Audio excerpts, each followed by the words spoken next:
అవుతుందో పోలీసు ఏది న్యాయమో police decide చేయాలి. వాటిట్లలో ఎలాగ ఉండాలంటే ఇలాంటి ఇష్యూస్లో ఇప్పుడు చంద్రబాబు గారు 2004 ముందు చేసిన పని ఏంటంటే వాళ్ళ కార్యకర్తలైనా ఏ కార్యకర్త అయినా సరే పోలీసు ఉన్నతాధికారికి నివేదిస్తాడు. ఉన్నతాధికారితో ముఖ్యమంత్రి కార్యాలయం నుంచి ఒకడు ఫాలోఅప్ చేసేవాడు. చేసి సార్ మనోడిదే తప్పు అంటే సరే కానీ అనేవాడు. అప్పుడు తెలుగుదేశం వాళ్ళనైనా సరే కేసులు పెట్టమనేవాడు కానీ వదలమనేవాడు కాదు.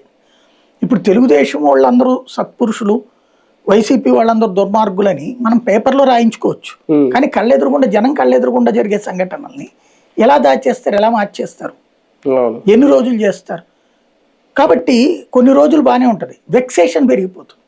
వెక్సేషన్ ప్రమాదకరం. విరూపాక్షి విషయంలో, ఎమ్మెల్యే విషయంలో వైసీపీకి ఒక మచ్చ ఏమన్నా పడిందా ఆ నియోజకవర్గం వరకు? తెలుగుదేశానికి మచ్చబడింది అనుకుంటున్నాను నేను, అంతకు మించి ఏం లేదు. ఎందుకంటే అతన్ని ఇంటి మీద దాడి చేయకుండా చట్టపరంగా వ్యవహరించుంటే కరెక్ట్గా ఉండేది. ఇప్పుడు ఫర్ ఎగ్జాంపుల్ గొడవ జరిగింది అన్న నోటీస్ ఇచ్చి ఏందయ్యా అని అడిగితే ఇంకోటి అక్కడ ఎప్పుడైతే వాళ్ళ ఇంట్లోది సీసీ కెమెరాల ఫుటేజ్ లాక్కెళ్ళారు, అది పోలీసులు తప్పిదం కిందనే. కానీ ఇక్కడ మహిళా కార్డు వాడడం బాధితురాలతోనే కంప్లైంట్ చేయించిన తర్వాత అప్పుడు ఈయన అరెస్ట్